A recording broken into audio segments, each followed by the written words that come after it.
श्रीमन्नारायण लक्ष्मी नारायण श्रीमन्नारायण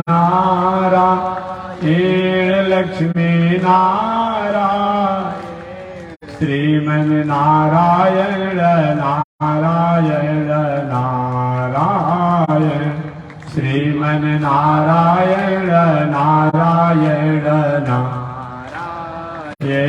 श्रीमन्नारायण जगोदारायण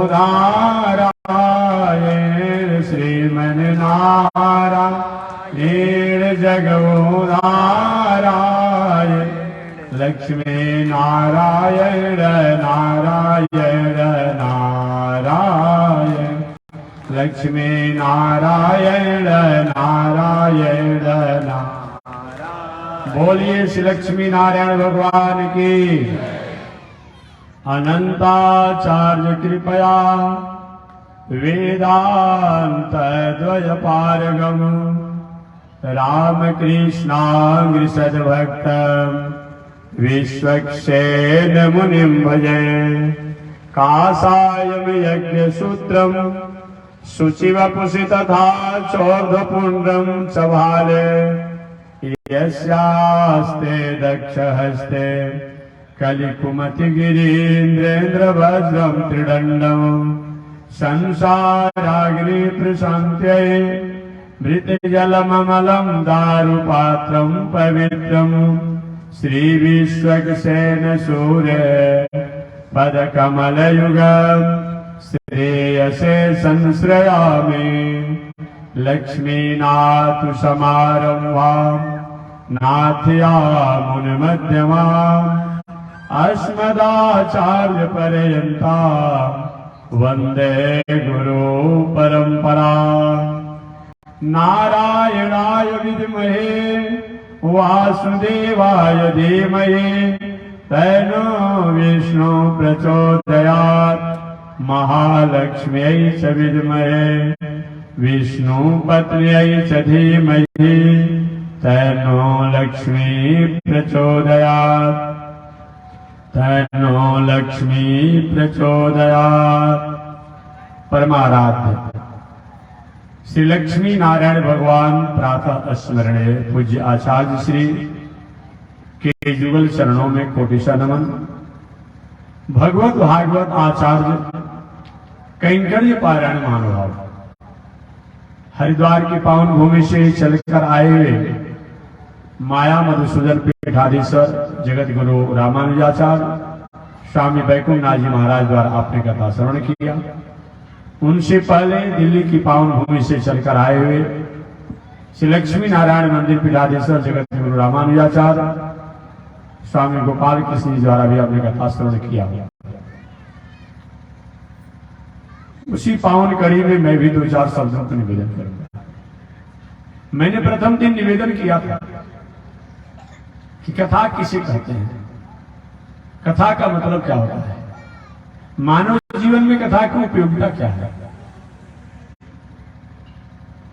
तो प्रथम दिन मैंने निवेदन किया था कथा जीवन में वो हमारे चरित्रों को चरितार्थ कराती है, जीवन की उस मुकाम तक कथा पहुंचाती है, जीवन के उस स्टेटस, उस कंडीशन, उस स्तर पर जाकर के हमको स्थापित कराती है, जिसको स्वीकार करने के बाद, जानने के बाद, सुनने के बाद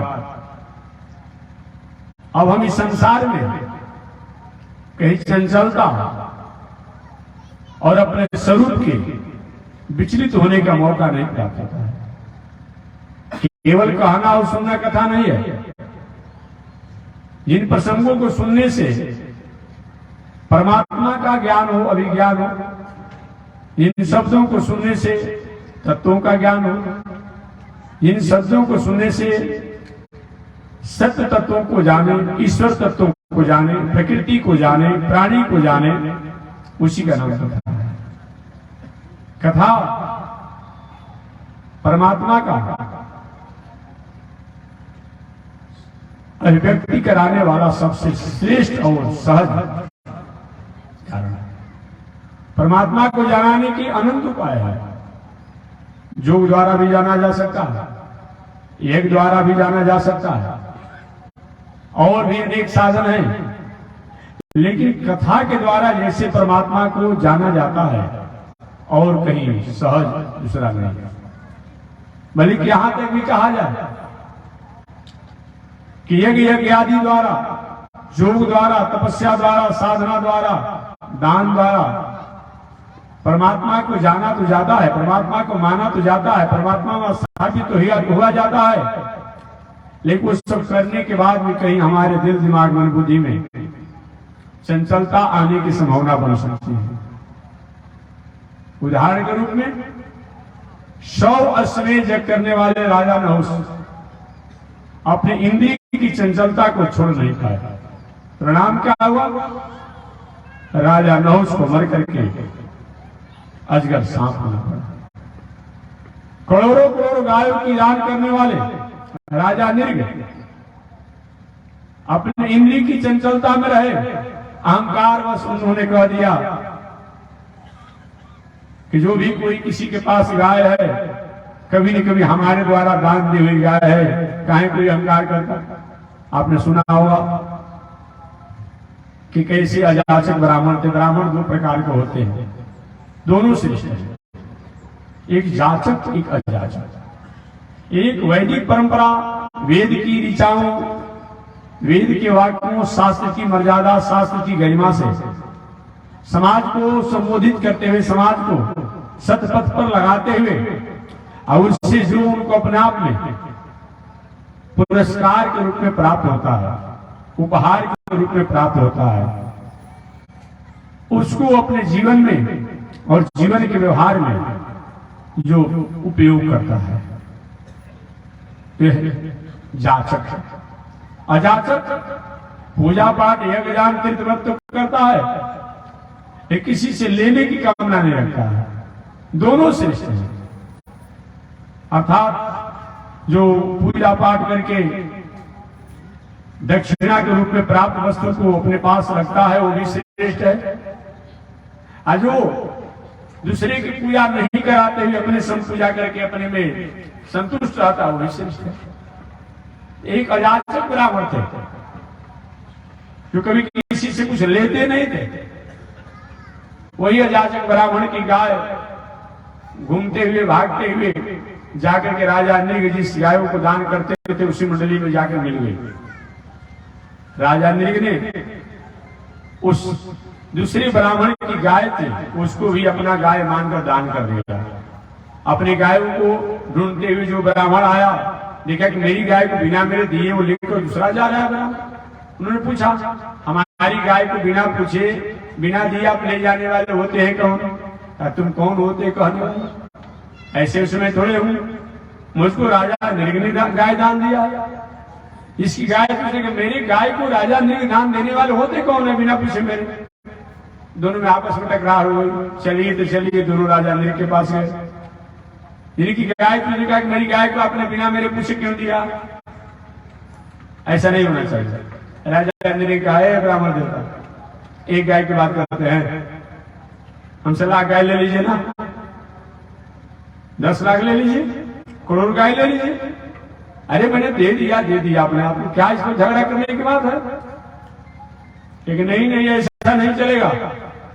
मेरी एक गाय है, मेरी गाय है, मैं अपनी गाय को लूंगा। हमें 10 लाख और 1 करोड़ गाय नहीं चाहिए।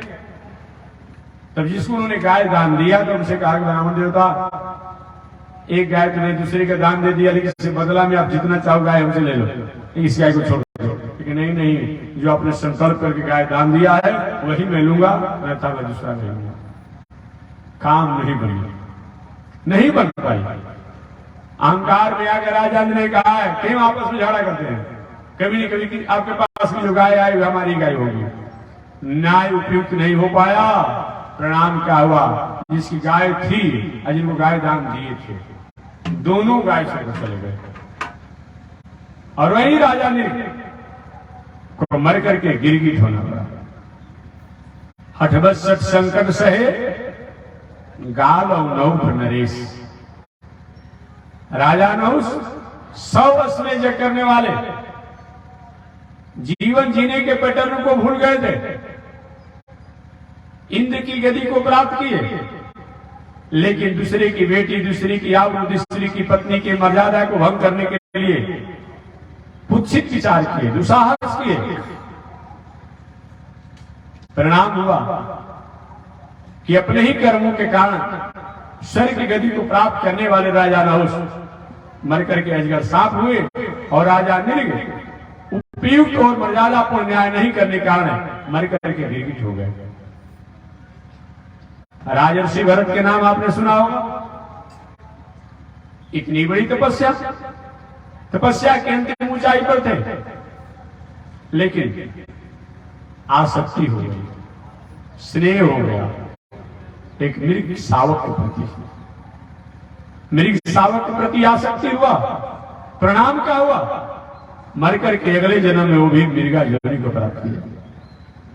तो जो भी यज्ञ है, तप है, साधना है, दान है, इसके द्वारा कहीं हम उस तत्वों को, अपने स्वरूप को जानने में सक्षम होंगे कि नहीं होंगे, कन्फर्म नहीं है। लेकिन एक भी उदाहरण आप नहीं बताएंगे कि सही में कथा को जिसने अपने जीवन में पान कर लिया, मान लिया, स्वीकार कर लिया, वो गिरते गिरते बच गया। उदाहरण के रूप में वाल्मीकि जी, उनसे कौन अधिक गया होगा जी? उनका इतिहास कौन नहीं जानता है जी? लोग कह देते हैं बात बात में कि उल्टा नाम जपत जग जाना, वाल्मीकि वै ब्रह्म समाना। तो लोग यही अब और क्या करते हैं कि वाल्मीकि जी ने मारा जप रहा था, भला ऐसा होगा जी? तो लोग तो कहते हैं। चलिए आपकी बातों को मैं मान लिया, आप जो कहते हैं कि उल्टा माने मारा, राम नहीं जपे, मारा जप आपने।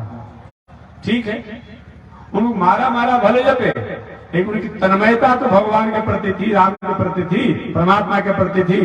छोटा बेटा आपका है, 6 महीना का, 3 महीना का, नटखट स्वभाव का है, प्यास लगा हुआ है, पानी नहीं कहने आता है, जल नहीं कहने आता है, वाटर नहीं कहने आता है, क्या कहता है? आम लाम। तो माता क्या देती है जिसको? जल पिला देती है। तो भावना जानती है कि हमारे पुत्र को क्या चाहिए, भले उसे शब्द नहीं ठीक अभिव्यक्त कर पा रहा है। तो वाल्मीकि जी आप कहते हैं कि मारा नाम जपा और इसी से अपने आप में उनका उद्धार हो गया। लेकिन वस्तु केवल यही अर्थ नहीं होगा, ठीक है आप कहते हैं, इसको हम नकार नहीं रहेंगे, लेकिन उल्टा नाम जपत जग जाना, वाल्मीकि वै ब्रह्म समाना। उल्टा का मतलब होता क्या है? उलटा। ओ वाल्मीकि जी, उलटा। ओ वाल्मीकि जी संतों द्वारा, सतऋषियों द्वारा बताए गए राम मंत्रों में इतने लटा हो गए कि शरीर पर दीमक लग गया। शरीर के चाम, मांस, खून को दीमक पी गए, खा गए, केवल हड्डी ही बची रही। लेकिन बताए गए संतों के राम मंत्रों को उन्होंने त्याग नहीं किया। परिणाम क्या हुआ?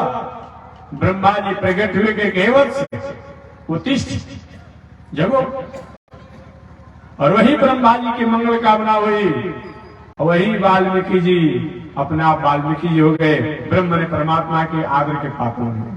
तो उल्टा माने वो वाल्मीकि जी जो पहले अपराधी थे, हत्यारा थे, बहुत लोगों को छीना लूटा, सप्तऋषियों की कथा सुनकर के, सप्तऋषियों के वचनों को सुन करके भगवान के राम मंत्रों में इतने अपने आप लवलीन हो गए कि शरीर का परवाह नहीं रहा। आज तो हम लोग क्या करते हैं, एक दिन व्रत हमारी माताएं करती है, कभी छठ करे, कभी तीज करे, कभी ज्योतिया करे, देखते हैं क्या करेगी। अब कहीं तीज हो और ज्योतिया हो, क्या करती है? एक दिन पहले से रात भर जग जाएगी और रात भर खाएगी। कहें खाते कि अगला दिन भूख मत लगे, प्यास मत लगे। हाँ बताइए, एक व्रत की प्रधानता कमजोर हो जाती है। हम ऐसे नहीं कर रहे हैं, देखिएगा अपने आप में जो भी कोई बस एक दिन, और मान लीजिए अगला दिन व्रत भूखना है ना, एक दिन रात दिन मैंने इतना खाना है कि अपना 2 दिन भूख मत लगे। ये क्या व्रत है भाई? अब उसी के प्रति हमारी सेंटिमेंटल हो जाती है, उसी के प्रति हो जाती है। इसीलिए हम लोग पूजा इतना ही नहीं है, आप व्रत समापन में भी मत पूछिए। जितिया का अगर पर्व हो अपने आप में, देखिए पारण के दिन जो चीज सालों भर नहीं बनता वो जरूर बनेगा अपने आप में, बनेगा। तो हमारी जो व्रत तो हम करते हैं, लेकिन व्रत से पहले और व्रत के बाद हमारी रुझाने जो है वही जाकर टिकी रह जाती है, वही अटकी रह जाती है, वही रुकी रह जाती है। इससे व्रत का पूरा पूरा फल नहीं मिल पाता। व्रत का मतलब क्या होना चाहिए? व्रत माने संकल्प न होता है, व्रत माने प्रतिज्ञा न होता है, व्रत माने नियम न होता है। ये होना चाहिए। संकल्प का मतलब क्या होता है? हमने जो भी अपने जीवन के कुत्सित विचारों को, कुत्सित कर्मों को, कदाचारों को, दुर्विचारों को हमने जो संकल्प करके त्याग दिया, अब हमारे जीवन में कभी नहीं आएंगे, तो सही माने में हमने व्रत किया। व्रत का मतलब ये नहीं है कि रोज व्रत करें, रोज प्रतिज्ञा करें, रोज संकल्प करें, और पुनः व्रत के समापन को पुनः अपने आप वही काम शुरू हो जाए। ये व्रत का मतलब नहीं होता है। व्रत माने प्रतिज्ञा होता है। एक बार भीष्माचार्य ने व्रत ले लिया, मैं निश्चित ब्रह्मचर्य को पालन करूंगा, चाहे राज रहे या न रहे, चाहे राज चौपट हो जाए, कि मैं व्रत को भंग नहीं करूंगा। और जीवन भर निभाया, जीवन भर उन्होंने निभाया, तो वही व्रत होना चाहिए। तो मैं निवेदन करना चाहता हूं कि हमारे वाल्मीकि जी महाराज ने कथा का बदौलत है, जो तत्वों को प्राप्त करने के लिए बड़े बड़े अमलात्मा विमलात्मा विश्वात्मा प्रवृत्ति के लोग बहुत दिनों तक साधना तपस्या आराधना करके प्राप्त करते हैं, उन तत्वों को वाल्मीकि जी ने सप्तऋषियों की कथा द्वारा प्राप्त किया। एक भी उदाहरण नहीं है कि कथा सही में जिसने अपने जीवन में उतार लिया, कहीं भटका हो। आपने गुलिमार डाकू का नाम सुना होगा, बहुत बड़ा दुराधर्ष अपराधी, लोगों को छीन करके, लूट करके, मार करके और दहशत फैलाने के लिए गटा काट करके, उंगलियों काट कर अपने माला लगाया रहता था, इसलिए उसका नाम ही पड़ गया था गुलिमार डाकू। गौतम बुद्ध ने कथा सुनाया। कथा का मतलब नहीं कि सब साथ में कथा सुनी हुई जीवन में उतर गया, जीवन मंगल हो गया। हमेशा हमेशा के लिए गुलिमार डाकू जो है अहिंसा व्रत का पुजारी बन गया। आप इतिहास जानते हैं। जिन तुलसीदास जी आज मानवों के लिए उपहार बने हुए, श्रृंगार बने हुए हैं, उनकी पत्नी ने थोड़ी सी कथा सुनाया। महाराज, हमारे में आप जितना स्नेह किए हुए हैं, इस चामांस नश्वर में इतना स्नेह इस सृष्टि के नियामक और नियंता से अगर आपका हो जाता, तो आपकी भी बेड़ा पार हो जाती और मेरी भी बेड़ा पार हो जाती। हो गया उपदेश। वही तुलसीदास जी आज तुलसीदास जी, यही कथा है। श्रीमद् भागवत महापुराण में गोपियों ने कहा, जिसमें भगवान श्री कृष्ण बंशी बजाई, तान छेड़ी, गोपियां आ गई। आने के बाद उनका स्वागत भी उन्होंने किया। हे महाभागा, हे भाग्यशाली गोपियों, तुम्हारा स्वागत है। अपने में थोड़ा सा इनको इतरा गई अपने आप में, वाह मैं भी तो खुश हूं, तब तो हमारा स्वागत किए। भगवान को यही सबसे पसंद नहीं पड़ता है, ये बात उनको पसंद नहीं पड़ती है। आपके पास धन हो जाए, बल हो जाए, पद हो जाए, प्रतिष्ठा हो जाए, मान हो जाए, सम्मान हो जाए, ऐश्वर्य हो जाए, कीर्ति हो जाए, लेकिन अपने को अहंकार मत कीजिए। ये होता है तो परमात्मा को तुरंत वहां से हटने में देने लगती है, अपने वस्तु जीव वस्तु को सिमटने में देने लगती है। गोपियों के ही हो गया।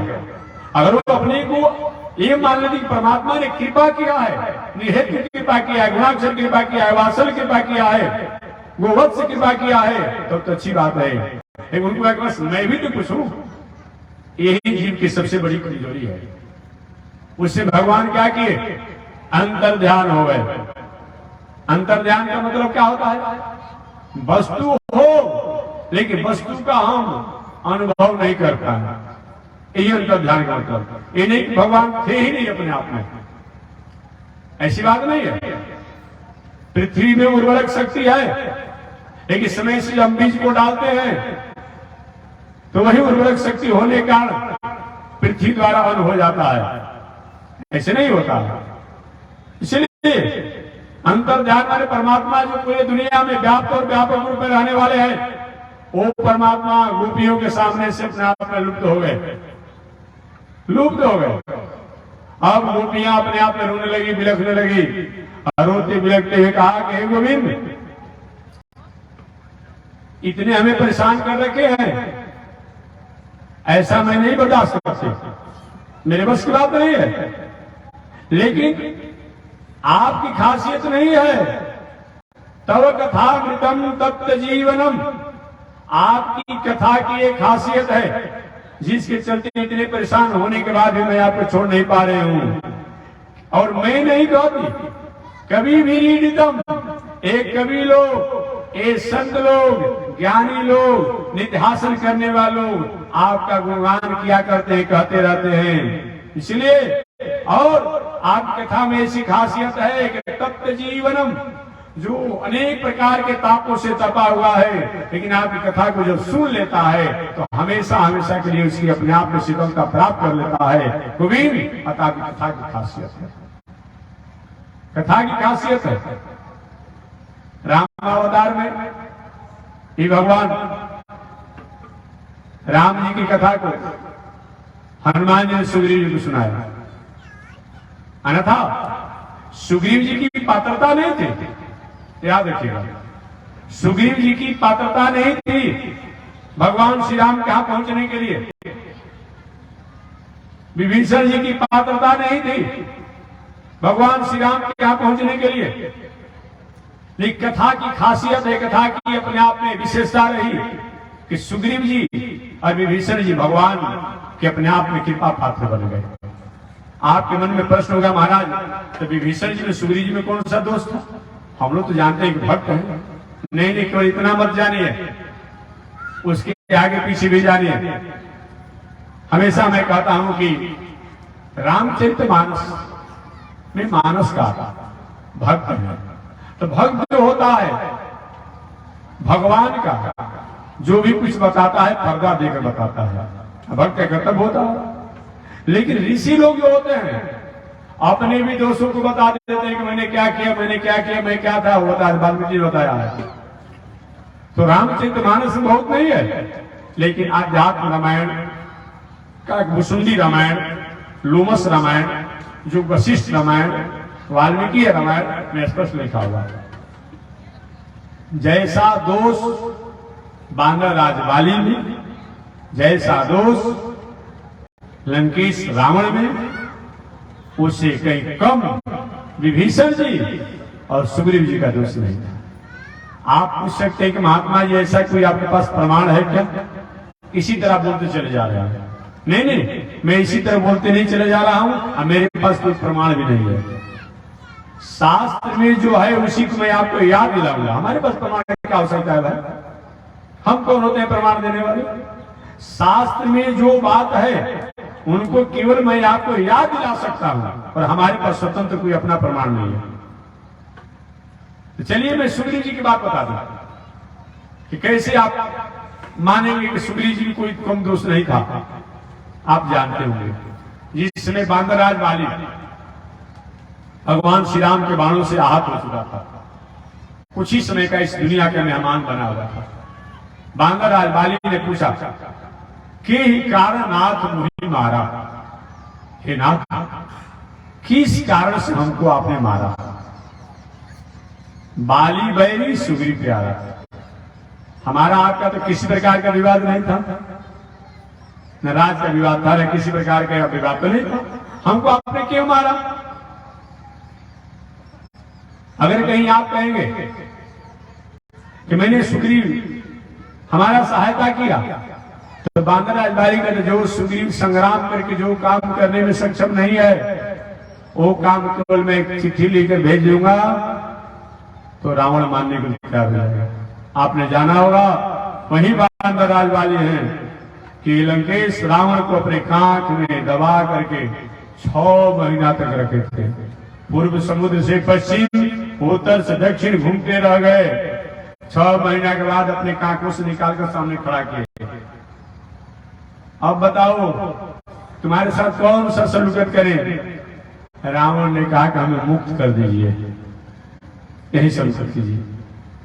सारे प्रतिष्ठा, रावण की सभी प्रतिष्ठा को बानरराज बाली जी ने क्या कहता की गए थे कि सुनो, मैं छोड़ कर रहा हूं, मुक्त कर रहा हूं कि जब मैं बुलाऊंगा तब आना पड़ेगा। मेरे और मेरे मित्रों के, मेरे इष्ट मित्रों के, संबंधियों के राज पर कभी आक्रमण नहीं करोगे, मेरे सहयोग में हमेशा आना पड़ेगा। ये कभी जब नहीं आओगे तो टैक्स भी देना पड़ेगा। इतना बड़ा बल था, ये समझिए। वही बातों को बानरराज बाली ने कहा, महाराज किस लिए हमको मारा आपने? कोई भी व्यक्ति को सहायता भी करना होता है तो समर्थवान की सहायता करता है। अब हम बड़ा आदमी कैसा अपने आप में किए, ऐसा क्यों किया आपने? ऐसा क्यों आपने कर दिया? आप बताएं क्यों ऐसा आपने किया? के ही कारण नाथ वही मारा। हे नाथ, आपने क्यों हमें मारा अपने आप में? वो क्या कर सकता है अपने आप में? उस समय भगवान श्री राम ने एक तर्क दिया। क्या तर्क दिया? तर्क उन्होंने यही दिया कि तुम जो हो अपने भाई की पत्नी के साथ तुम्हारी दृष्टि अच्छी नहीं थी, तुम्हारा व्यवहार ठीक नहीं था, तुम्हारी निगाहें ठीक नहीं थी, तुम्हारा सोच ठीक नहीं था, तुम्हारा विचार ठीक नहीं था, इसीलिए पढ़ा लिखा था ना। सूर्य अंश से बाल ही थे, बात समझा जाए तो कोई समान नहीं था अपना अपना, वो भी था अपने आप में। इंद्र अंश से वाली है और सूर्य अंश से शायद सुग्रीव थे अपने आप में। और समझिए वो भी अपने आप था कि महाराज इतना बड़ा नीति होने के बाद भी, शास्त्र होने के बाद भी आप ऐसी बात करते हैं? ये तो चलन चातुरी मोर, ये हम पशु पंछियों का तो स्वभाव है। जो आपने कहा अनुज भगनी इत्यादि की जो दफा हमारे पर लगाया, वो दफा हमारे पर नहीं लगेगा। आज पशु पर नियम लागू होगा क्या जी? कोई अपने आप में कुत्ता का मालिक हो, कोई कुत्ती का मालिक हो, अपने आप में कहे कि हमारा कुत्ता कुत्ती आपस में तुम झगड़ा कर लिया, कि किस लिखाएगा क्या? मालिक पर केस हो जाएगा, लेकिन कुत्ता कुत्ती पर केस नहीं होगा। होगा जी? नहीं होगा। कोई पशु पर केस होगा? नहीं होगा। अपने आप में कहा महाराज चलन चातुरी मोर, हम पशु पंछियों का तो स्वभाव होता है, हमारे थोड़े नियम बना हुआ है। कौन बेटी है कौन बहन है, आज पशु पंछी को चिंता है क्या? इस माता द्वारा पशु जन्म लेता है और उसी माता से पुनः आगे सृष्टि के संतान के विस्तार का हुआ व्यवहार करता है, कर्म करता है, कहाँ उन्हें मर्यादा पालन करता है। तो उसने कहा ये तो चलन चातुरी मोर, ये तो मेरा स्वभाव है जात का, पशु पंछियों का। इसीलिए और ये दफा के चलते आपने किया तो शायद आप न्यायाधीश होकर के, मर्यादा पुरुषोत्तम होकर के, शायद आपने न्याय और धर्म को जानने में समझने में कृपणता कर दिया है, कृपणता कर दिया है। अब पुनः जवाब दिया बानरराज बाली महाराज। उसके चलते तो सो कुचाली, हमारे में जो आरोप है वही आरोप तो सुग्रीव में भी था। मैं जब गया था संग्राम करने के लिए तो हमारी बिना प्रतीक्षा किए राज ने आकर के राज भी हमारा हड़प लिया और हमारी पत्नी को भी अपना बना लिया। इसको क्यों नहीं आपने मारा? भगवान चुप लगा गए, चुप लगा गए अपने आप में, नहीं मारा, जवाब देना पड़ेगा। तो भगवान ने कहा भैया कहो तो कहूं अचल कर प्रण तोड़ा, कहीं तो तुम्हारे प्राण को पुनः अचल कर देता हूं। कि नहीं नहीं, ये भी आप गलती करने जा रहे हैं, ये भी गलती करने जा रहे हैं। मैं आपसे अचल होने के लिए नहीं कह रहा, मैंने कहा कि मेरा में कौन सा दोष था, इस दोष के कारण आपने हमको मारा। भगवान कोई सकारात्मक जवाब नहीं दिए, कोई सकारात्मक जवाब नहीं दिए। जवाब तो दिए, लेकिन बानरराज बाली ने अपने युक्ति से उसको अपने आप में नकार दिया, नकार दिया। अंत में कहा महाराज आपने कहा कि मैं कहो तो तुम्हें अचल कर देता हूं, पहले जैसा करता हूं कि नहीं। मैं आपसे जानना चाहता हूं, आप जीत गए कि हम जीत गए? भगवान ने कहा हो गया भाई, कुछ ही समय के तुमने हमारे बने हुआ, फिर भी अपनी तुम्हारे अहंकार इतनी है। मैं जीत गया तुम हार गया? क्योंकि नहीं नहीं नहीं नहीं, यही तो मैं जानना चाहता था। मैं जीत गया आप हार गए, कैसे? भगवान श्री राम ने पूछा कैसे? कहा कि जब तक मेरी भुजाओं में शक्ति थी, बल था, आपकी हिम्मत नहीं पड़ी कि मेरे किष्किंधापुरी में प्रवेश कर जाइए। प्रवेश किए आप, और आपकी भुजाओं में बल होते हुए मैं आपके लोक में जाने की तैयारी में हूं, आपको रुकना है तो रोक लीजिए, रोक दीजिए। भगवान भी मुस्कुराते रहे, बात हो गया भाई, ऐसा अपने आप महाराज इसका बदला चुकाना पड़ेगा। वही भगवान के ठीक है चलो, द्वापर युग में ये तुम्हारा किसी का मैं रखता नहीं हूं। ये पृथ्वी माता में एक वन डालते हैं और 10 वन विदा कर देती है, वही ना होता है। 10 रुपया आपने डाला, 1 रुपया प्राप्त कर लेते हैं। भगवान में किसी का रखते होते नहीं है, सब चक्रवृद्धि ब्याज के साथ लौटा देते हैं। फिर ठीक है भैया चलो, अगले अवतार में तुम्हारा मैं चुकता कर दूंगा। वही अपने आप में बांदराज बाली जो है अगले जन्म में जरा नाम का बहेलिया बना था। अब भगवान श्री राम है, वही कृष्ण बने, वही जरा नाम का बहेलिया ने मृगा समझ करके और भगवान श्री कृष्ण के चरणों में द्वारिकापुरी में अंत समय में बाणों का प्रहार किया था। और जे ही बहेलिया अपने आप जरा नाम का बहेलिया भगवान श्री कृष्ण के पास जो गया, अरे मैं तो द्वारिका कि स्वामी को ही मेरे बाणों से प्रहार कर दिया, रोने लगा जरा नाम का बहेलिया, प्रभु मेरा नरक में भी अपने आप जगह नहीं मिलेगा, मैं बहुत बड़ा अपराधी हूँ। भगवान ने कहा कि फालतू बात नहीं किया जाता, तूने पूछा था ना तेरे राजू में, चुकाना पड़ेगा, हमारा तुम्हारा हिस्सा पूरा हो गया। उस समय मैंने बिना कारण को तुम्हारे पर बाण चलाया था, ऐसा तुमने बिना कारण को हमारे बाण चलाया, हमारा तुम्हारा हिस्सा पूरा हो गया, पूरा हो गया अपने आप में, वही अपने आप में। तो मैं निवेदन करना चाह रहा था कि अगर सुग्रीव जी में कोई पात्रता नहीं थी, भले वो रुकवा देते हैं कि राम जी के पास चले गए, तो ही तो बांदराज बाली ने कहा, भगवान से पूछा नहीं प्रभु आखिर बताया जाए क्यों आपने ऐसा किया, मैं जानना चाहता हूं। तो भगवान ने सबसे अंतिम एक वाक्य कहा, उसको बांदराज बाली ने नकारा। भगवान ने कहा देखो भाई, कितना भी किसी में दोष हो, लेकिन मैं शरणागत प्रपत्ति का त्याग नहीं करता। प्रपत्ति और शरणागति करने वाला जो होता है, वो चाहे कितना भी अपने आप में दोष क्यों न हो, इसको मैं समाप्त कर देता हूं।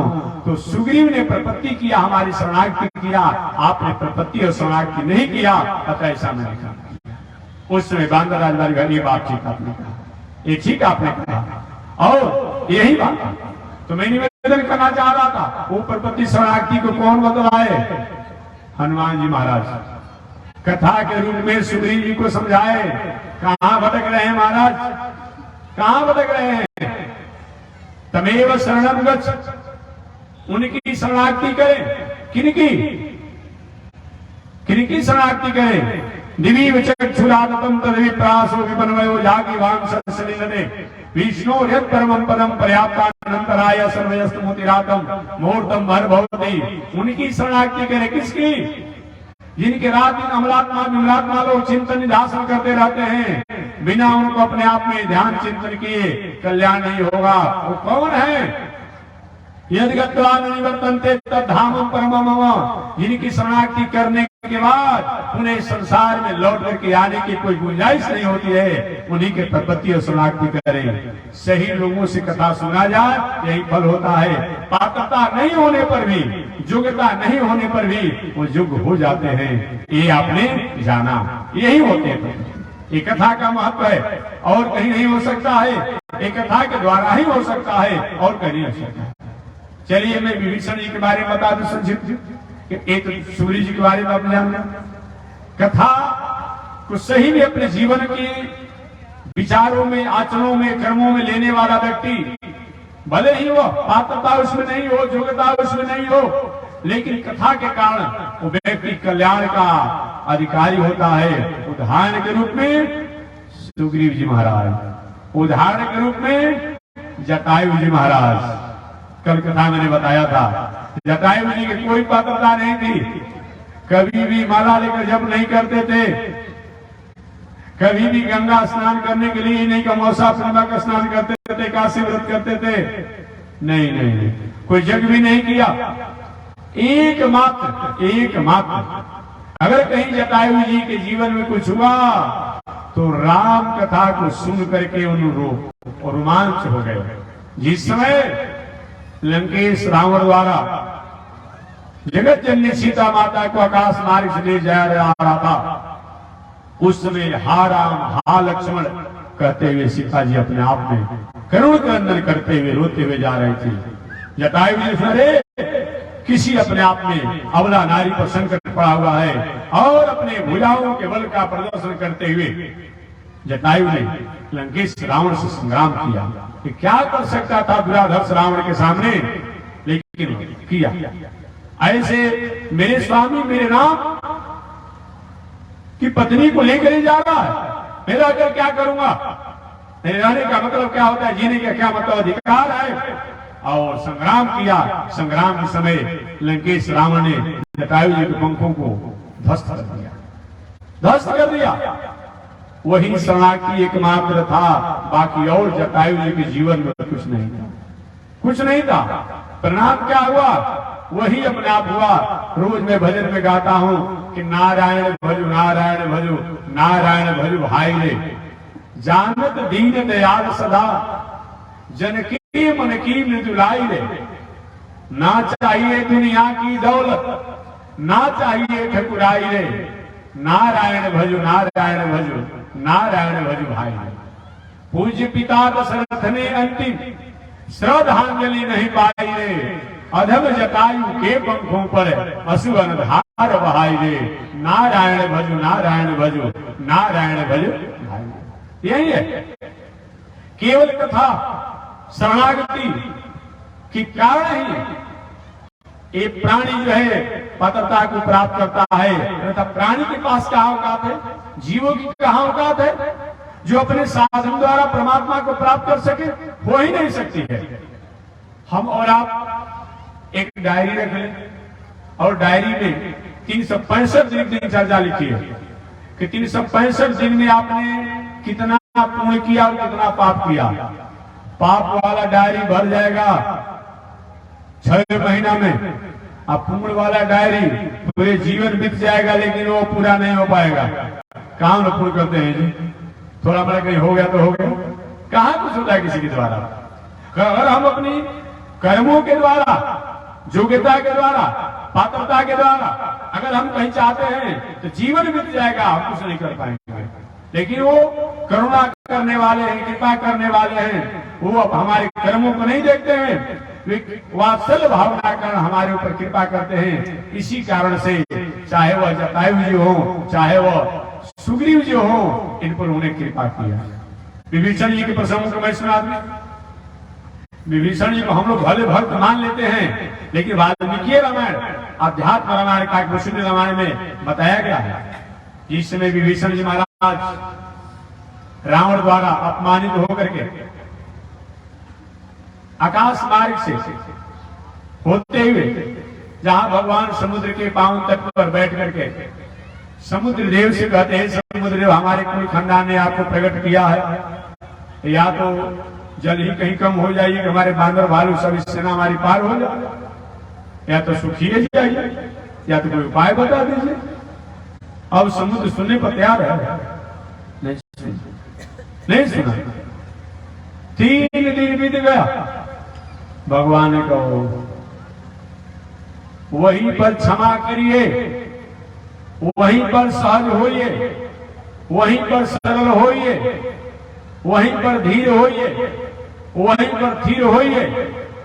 जो हमारी धीरता का, हमारी स्थिरता का, हमारी सहजता का, हमारी कोमलता का, हमारी क्षमा का कोई मिसयूज न करे, दुरुपयोग मत करे। हमारी सहजता, सरलता, कोमलता कोई दुरुपयोग कर रहा हो, वहां तो थोड़ा सा खड़ा होना चाहिए। भगवान श्री राम ने कहा कि मैं 3 दिन से स्तुति कर रहा हूं, हो सकता है इसे गलत फायदा उठाना चाहता है समुद्र।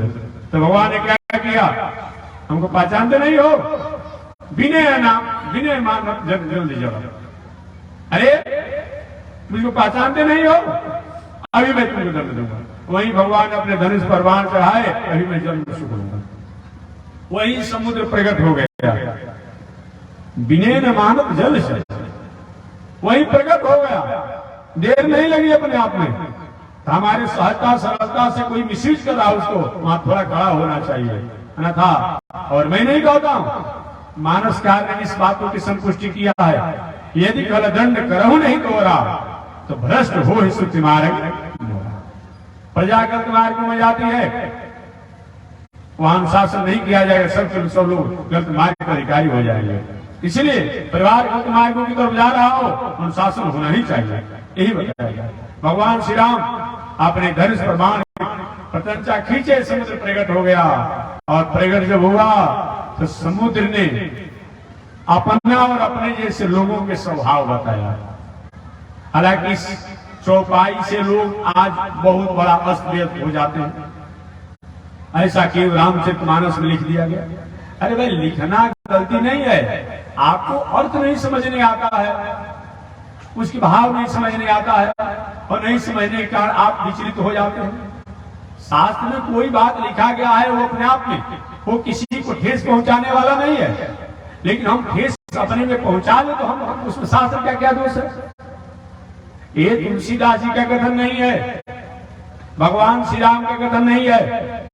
समुद्र ने अपना और अपने जैसे लोगों का स्वभाव बताया। कोई कहता महात्मा जी हमको बहुत मिर्चाई खाने का स्वभाव है, और कोई व्यक्ति मिर्चाई खाने का स्वभाव है, कोई लिख दिया कह दे, और दूसरा सुनने वाला व्यक्ति नाराज हो जाए। उनकी शिकायत आप करते हैं, ये शिकायत है। अरे आपने कहा कि भाई हमारा स्वभाव है, उस स्वभाव किसी ने कह दिया, किसी ने लिख दिया, ये अपने आप में ये शिकायत है। शिकायत उसे कहा जाता है जो कि अपने आप जिसमें कोई अवगुण न हो, और जो कहा जाए वो शिकायत है, वो शिकायत नहीं है। तो यही ये समुद्र ने कहा, महाराज हमारे और हमारे जैसे लोगों का स्वभाव सुन लीजिए। पहले क्या कहा? हालांकि से बहुत बड़ा आज विवाद चल रहा है, केवल नहीं पढ़ने के कारण, केवल नहीं सुनने के कारण।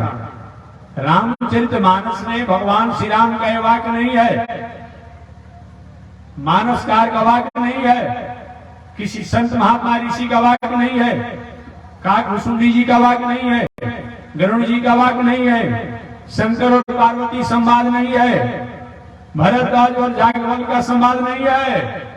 ये तो समुद्र ने भगवान से अपने और अपने जैसे लोगों के स्वभाव के बारे में बताया है। क्या बताया? शूद्र गंवार ढोल पशु नारी, ये सब ताड़ना के। ये समुद्र ने उस समय जब भगवान 3 दिनों तक समुद्र के पावन तट पर बैठे रहे, और अपने आप में जब नहीं सुना, भगवान ने जो ही अपने आप में अपने धनुष पर बाणों को खींचा, वही समुद्र प्रकट हो गया। प्रकट होते ही क्षमा मांगते हुए अपना और अपने जैसे लोगों का स्वभाव बता दिया कि शूद्र गंवार ढोल पशु नारी, ये सब ताड़ना के। और ताड़ना शब्द को लेकर के पूरे देश में उथल पुथल मच गया। एक तो ऐसा जमाना था कि सब लोग रामचरितमानस को फाड़ने लगा, गाली देने लगा था तुलसीदास जी को। बुद्धि पर उनकी तरस आती है, भला तुलसीदास का वाक्य है? नहीं नहीं नहीं, पढ़ो। इसीलिए पढ़ना चाहिए, एकदम बड़ा बुद्धि से पढ़नी चाहिए। ये मानसकार का वाक्य नहीं है, भगवान श्री राम का वाक्य नहीं है, ये समुद्र ने कहा है। ताड़ना जो है, ताड़ना माने पिटना होता है, नहीं होता अपने कर देंगे। जैसे आप व्यवहारिक भाषा में किसी से वार्तालाप करते हैं, और वार्तालाप करते हैं हम आपको ताड़ गए, नहीं कहते हैं अमुक व्यक्ति ने हमको ताड़ गया। ताड़ माने पहचान गया, परख गया, समझ गया, जान गया। ताड़ना माने पीटना नहीं होता है, ये जानिए पहले तो, इसकी व्याख्या बाद में कर दूंगा। ताड़ना माने पीटना नहीं होता है, याद रखिएगा।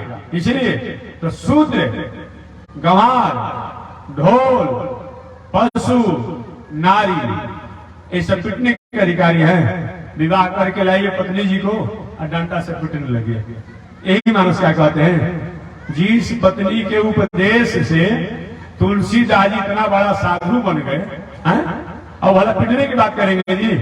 पत्नी उपदेश नहीं दी होती तो साधु बनते क्या तुलसीदास जी?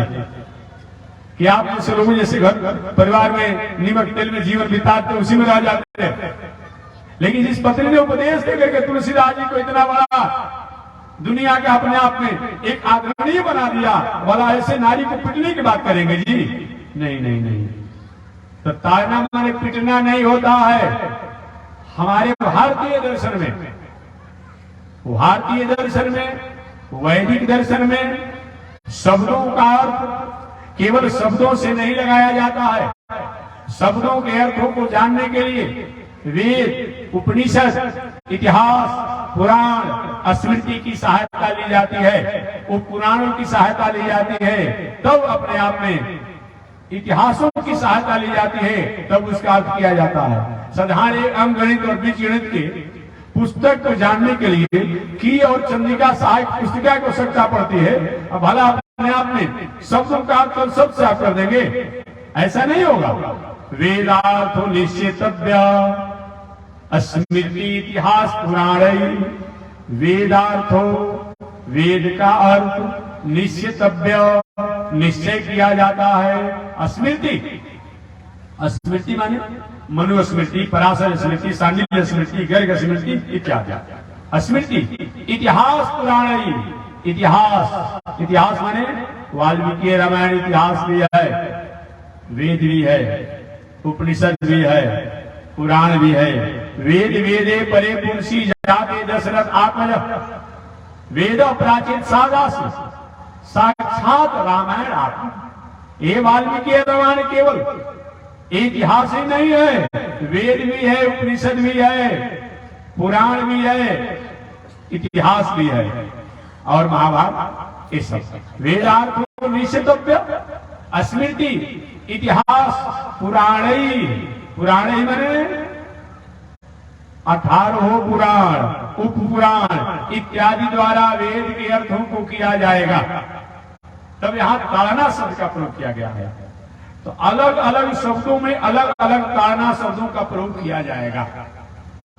सबसे प्रथम समुद्र ने क्या कहा? शूद्र के साथ ताड़ना शब्द आया है। अजी शूद्र कहते किसे हैं? जो अपने स्वरूप से, अपने संस्कृति से, अपने आचरण से, अपने कर्म से, अपने व्यवहार से, अपने संगत से जो गिरा हुआ आदमी हो, भटका हुआ आदमी हो, विचलित आदमी हो, उसी को शूद्र कहा जाता है। आपने एक जाति के रूप में आरोपित कर लिया, एक बुद्धि की बलिहारी है, या तो समाज को लड़ाने के लिए आपने कर लिया। शूद्र माने जो अपने स्वरूप, संस्कृति, मार्ग, आचरण, संगत से गिरा हुआ व्यक्ति है, वो शूद्र है। ऐसे लोग भी त्याज नहीं है। यहाँ शूद्र के साथ ताड़ना आया है, यहाँ होगा सद शिक्षा। यहाँ शूद्र के साथ ताड़ना जो अर्थ किया जाएगा तो सद शिक्षा किया जाएगा कि शूद्र ऐसे लोग जो अपने स्वरूप से गिरे हुए हैं, मार्ग से गिरे हुए हैं, संस्कार से गिरे हुए हैं, आचरण से गिरे हुए हैं, संगत से गिरे हुए हैं, ऐसे लोग त्याग योग्य नहीं है, छोड़ने योग्य नहीं है। वे लोग भी सद शिक्षा के अधिकारी हैं। उनको सद शिक्षा दे करके मूल मार्गों पर और मुख्य मार्गों पर लाने के अधिकारी हैं। इसलिए ताड़ना माने पिटना नहीं, सर यहाँ पर शूद्र के साथ जो ताड़ना होगा सद शिक्षा का सूत्र। गंवार के साथ भी ताड़ना शब्द आया है। तो यहाँ गंवार के साथ ताड़ना जो है, गंवार किसे कहते हैं? जानता कुछ नहीं है, हर जगह वही उपस्थित हो जाता नहीं, यही बात तो होगा। कुछ होते हैं तो बात करते रहेंगे, बीच में टपक जाएगा अपना, कुछ नहीं जानता है। माने जानना कुछ नहीं है, न उसका परिशीलन है, न अनुशीलन है, न अनुकरणीय है, लेकिन हर बातों में अपनी बातों को स्थापित कर देता है, वो गंवार व्यक्ति है। ऐसे व्यक्ति भी त्याग के योग्य नहीं है। उनको क्या है? उनको सत प्रेरणा, ताड़ना जो है सत प्रेरणा का आ गए, न कि पिटने का है। तो सूत्र गंवार घोर। अब बताइए, ताड़ना माने पिटना करेंगे तो गांव का सबसे बड़ा पहलवान जो है, गांव का सबसे बड़ा जो डंडा है लेकर के आइए, काहे के तबलची की जरूरत है, काहे के नाल बजाने की जरूरत है, काहे के अपने आप में अच्छा कलाकार की जरूरत है। बढ़िया से बड़े गांव में पहलवान जो है डंडा जो लेकर पिटते रहेंगे, यही बताया गया है। नहीं नहीं, यहाँ शूद्र गंवार ढोल के साथ उतारना जो है वो परिज्ञान का सूचक है, अनुभवी का सूचक है। अतः सभी लोग ढोल के नाल के अधिकारी नहीं हैं। जो बहुत बड़ा अनुभवी है वही सुंदर बजा पाएगा, नहीं तो ढोल भी फूट जाएगा, आवाज भी सुंदर नहीं लगेगा। तो यहाँ ढोल के साथ गाना जो आया है अनुभव परिज्ञान का सूचक है, न कि पिटने का सूचक है। शूद्र गंवार ढोल पशु, और पशु के साथ अपने आप ताड़ना शब्द का प्रयोग किया गया है। बताइए, जहां रोमकूपे महर्षि, हर मुआ में महर्षियों का वास बताया गया है, ऐसे भला अपने आप में इन गाय बैल इत्यादि को पिटने की बात आएगी, पशुओं को नहीं नहीं। तो यहाँ पशु के साथ ताड़ना गया है तो संरक्षण, पशु को छोड़ देंगे अपने आप में लवारिस पशु जो होगा क्या होगा, कहीं भाग जाएगा, भुला जाएगा, ढूंढना पड़ेगा। तो इसको हमेशा निरीक्षण करते रहिए, ये स्वतंत्र छोड़ने का अधिकारी नहीं है। यहाँ निरीक्षण संरक्षण का अर्थ होता है, न कि पिटने का अर्थ। तो शूद्र गंवार ढोल पशु नारी, और नारी के साथ भी ताना शब्द का प्रयोग किया गया है, मतलब पिटने की बात होगी। अगर विवाह करके आप पत्नी को डंडा से पिटिए, क्या होगा, मर करके भूतिनी बन जाएगी, जान लीजिएगा। हथकड़ी लगाकर जेल में चले जाएंगे, पत्नी से हाथ धोना पड़ेगा। यही बताते तुलसीदास जी कि विवाह करके स्त्रियों को पिटते रहिए। नहीं नहीं, नारी के साथ ताना शब्द का प्रयोग किया गया है। तो नारी के साथ जो ताना शब्द जो आया है, इसका अर्थ होता है कि नारी कितना भी पढ़ी लिखी हो, लेकिन वह स्वच्छंद के अधिकारी नहीं है, स्वतंत्र के अधिकारी नहीं है। जब तक उनका विवाह नहीं हुआ हो माताओं को, तब तक अपने भाई, चाचा, बाबा, पिता के संरक्षण में रहे, देखरेख में रहे, निरीक्षण में रहे। जब उनका विवाह हो जाए तो अपने पति की देखरेख मर्यादा में रहे। जब पति नहीं हो या वृद्धावस्था हो जाए तो अपने या तो दामाद या तो बेटा या तो नाती की देखरेख में रहे। कभी स्वच्छंद और स्वतंत्र रहने का अधिकार नहीं है। ऐसे व्यवहारिक रूप में जाना, कितनी भी अच्छी माताएं क्यों न हो, उनका आचरण, कर्म, व्यवहार, स्वभाव बहुत अच्छा हो, लेकिन कहीं स्वतंत्र स्वच्छंद होकर किसी पर पुरुष से वार्तालाप करती हो तो लोगों की भावना उसके प्रति उदास हो जाती है कि भाई हो सकता है इसके व्यवहार पर हमें कुछ खोट लगता है, कुछ विचारणीय है, भले अपने आप में कुछ गलत आचरण ना हो, लेकिन लगता है। इसलिए माताएं कितनी भी विदुषी हो जाए, पढ़ी लिखी हो जाए, लेकिन स्वच्छंद और स्वतंत्र के अधिकारी नहीं है, उनको तो मर्यादा में रहना चाहिए। इसलिए हमेशा मैं कहता हूँ, नारी देश की वह शक्ति है, भाग लगाने वाली, दिल नहीं दिमागों में जो आग लगाने वाली। वही नारी है जो रामकृष्ण को भी जन्म दे सकती है, वही नारी है जो हमारे गौतम ऋषि जैसे, वशिष्ठ ऋषि जैसे संतों को भी जन्म दे सकती है। वही नारी होती है जो देवताओं को भी जन्म देती है, और वही नारी जो है ऋषि महात्मा संतों को जन्म देती है। और वही नारी जब स्वच्छंद हो जाती है, स्वतंत्र हो जाती है, तो रावण और कुंभकर्ण जैसे लोगों को भी जन्म देती है। आपने सुना होगा रावण के जन्म के बारे में, आपने सुना होगा वाल्मीकि रामायण में, अध्यात्म रामायण में कैसे हुआ था। रावण के नाना, जिनका नाम था मल्लवान माली सुमाली, ऐसे लोग थे अपने आप में।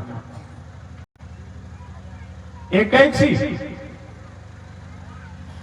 राक्षसों ने विचार किया कि हमारा पहले पृथ्वी पर राज था,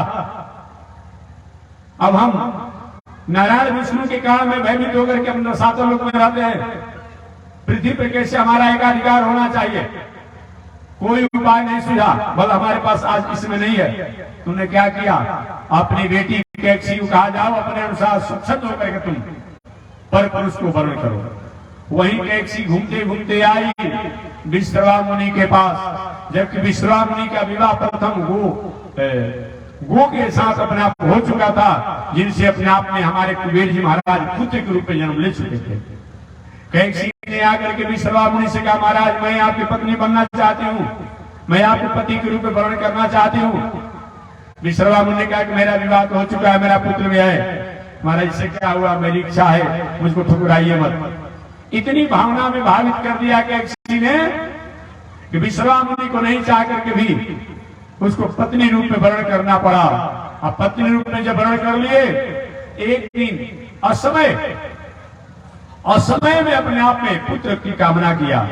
बताया गया शास्त्र में, सायं काल के समय, गणवेर के समय, पर्व के समय, उत्सव के समय, एकादशी इत्यादि व्रत हो, रोग अवस्था में संतान की इच्छा नहीं करना चाहिए। उस समय संतान की इच्छा करने पर शंकर जी के गण लोग घूमते रहते हैं।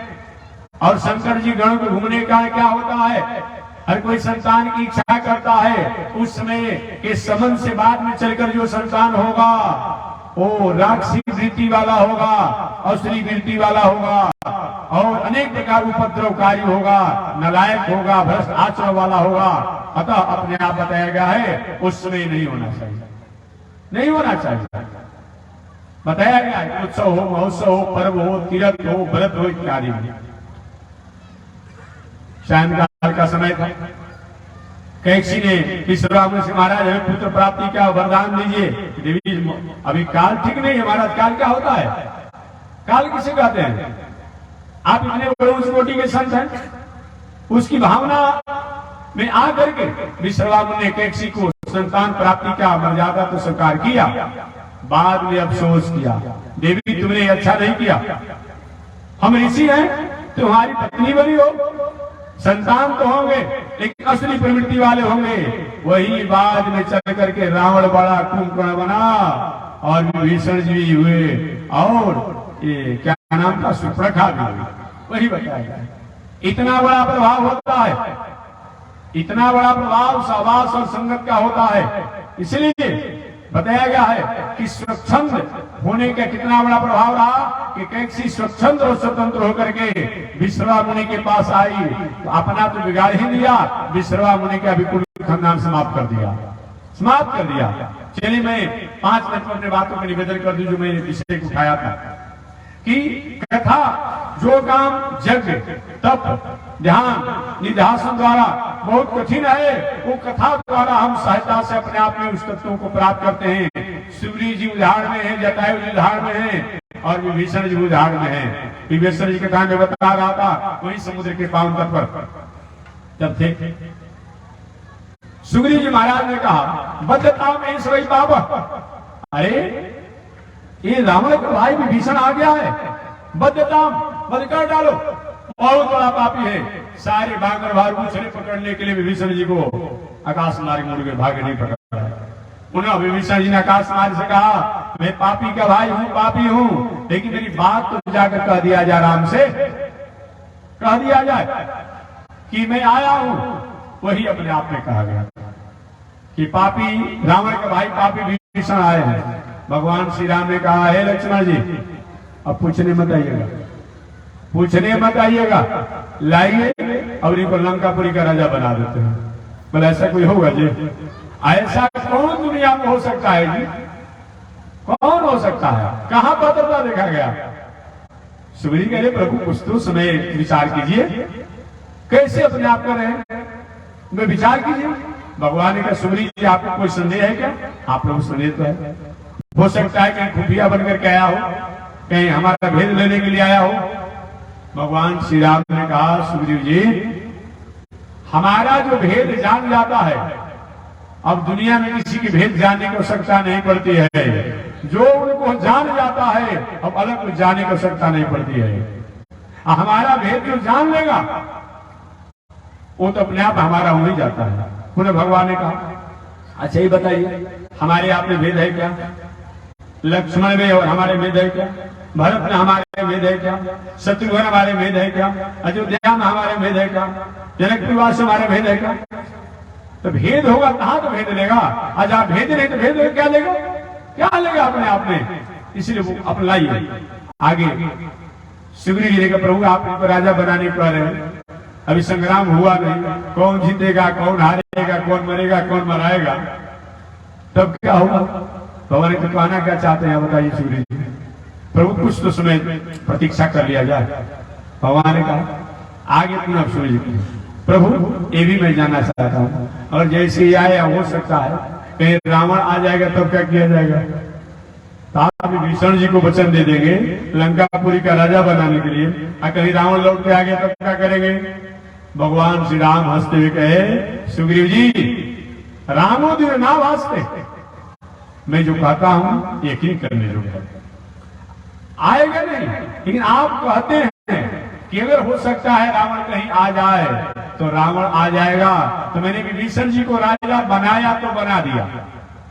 अब बात नहीं कि रावण के आने पर क्या किया जाएगा, तो रावण लंकापुरी का राजा बना रहेगा। मैं भैया भरत से कहूंगा, भैया मैंने विभीषण जी को राजा बना दिया है, जैसे मैं वन में घूम रहा हूं तुम भी मेरे साथ वन में रह करके जीवन बिता लो और विभीषण जी को अयोध्यापुरी का राजा बना दिया जाए। ऐसा कौन हो सकता है?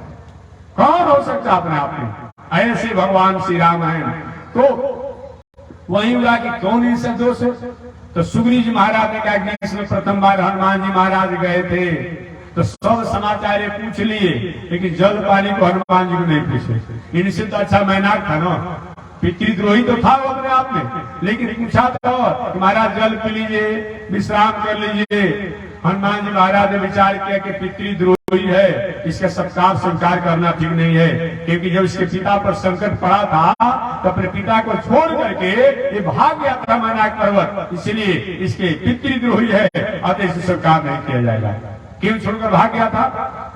रामायण में नहीं है, न तो शास्त्र में लिखा गया अपने आप में। तो जान लीजिए एक पर्वत पहले उड़ते थे, सभी देवता लोग ऋषि लोग प्रार्थना किए, देवराज महाराज हम लोग तपस्या भंग हो जा रही है, उपाय कीजिए। और क्या किए, देवराज सभी पर्वतों के पंखों को काटने लगे, अप्राय सभी को काट दिए। मैनाक ने देखा कि हमारा भी पंख कटने वाला है और जाकर के अपने पिताजी को सबको छोड़ करके हिमालय से, और क्या किया, जाकर समुद्र में अपने नाना पुलोमा के यहाँ जाकर के छुप गया अपने आप में। इसीलिए एकमात्र मैनाक को छोड़ करके सारे पर्वतों के पंखों को काट दिया गया। यही कारण है कि जिसमें हनुमान जी महाराज आकाश मार्ग से उड़ते हुए जब जा रहे थे तो मैनाक के पास पंख था, तो समुद्र भले नीचे था, उड़ते हुए आया और आधार दिया अपने आप में। हनुमान जी महाराज विचार किए कि सत्य बात कहने से कहीं आपस में कहीं कुछ उदासी हो जाए तो संभाल करके बोलना चाहिए। नीति कारण ने कहा है कि सत्य तो हो, लेकिन थोड़ा विचार किया जाए। तो हनुमान जी ये देखिए कि तुम पितृद्रोही हो, कि भैया देखो मैंने संकल्प लिया है कि राम काज किए बिना मोहि कहा विश्राम, केवल स्पर्श करके आगे बढ़ गए कि कम से कम मैनाक पर्वत तो अच्छा था ना, भले पितृद्रोही था, लेकिन हनुमान जी को पानी पीने के विश्राम को पूछा ना। सुग्रीव सब कुछ पूछ लिए, लेकिन आप एक भी रामचरितमानस रामायण में नहीं हमको सुनाएंगे। पढ़िए, कभी अपने में पढ़िएगा कि विभीषण जी पूछे कि पानी पी लीजिए, विश्राम कर लीजिए, सब समाचार पूछ लीजिए, रहने भी अपना बता दिए, राम जी की बात उससे पूछ लिए, लेकिन विश्राम की बात नहीं पूछे।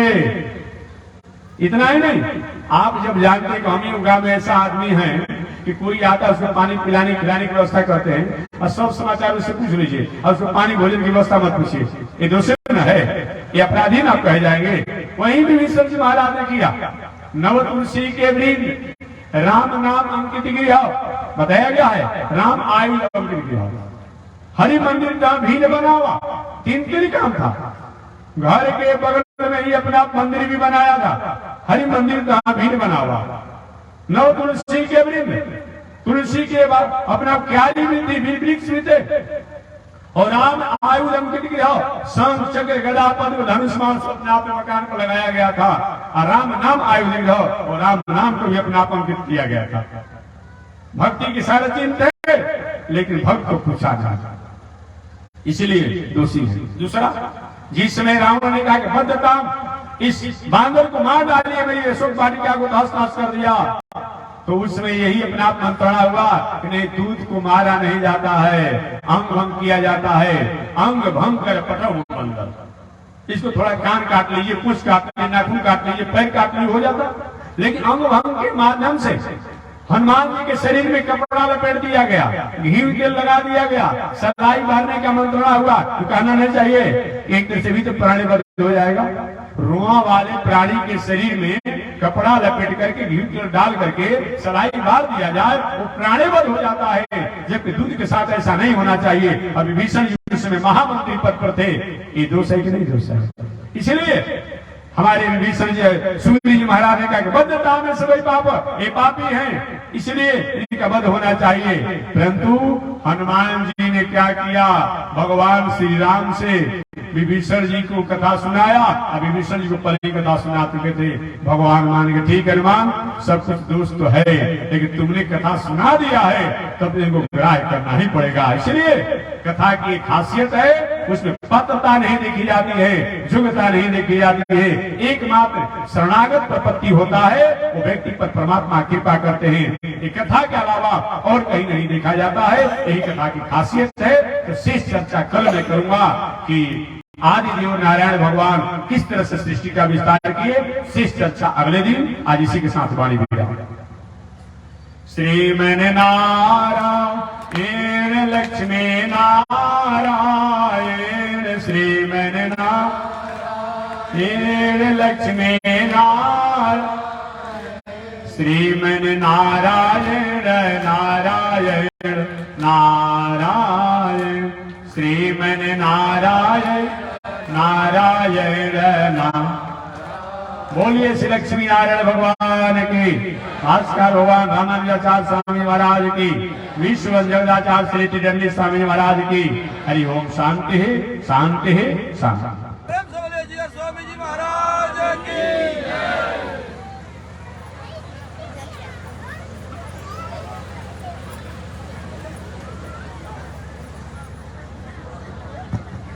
ओम चंद्रमा मनसो जात चक्षो सूरजो जायत, श्रोत्राद्वायुष प्राण समुखादनिजायत, श्रीशते लक्ष्मी सुवत्न्या भवरात्रे पार्श्वे नक्षत्राणि रूपमस्मिन् व्यातम् ईश्वरनिघाण वो मयि घाण सर्वलोकं मयि घाण।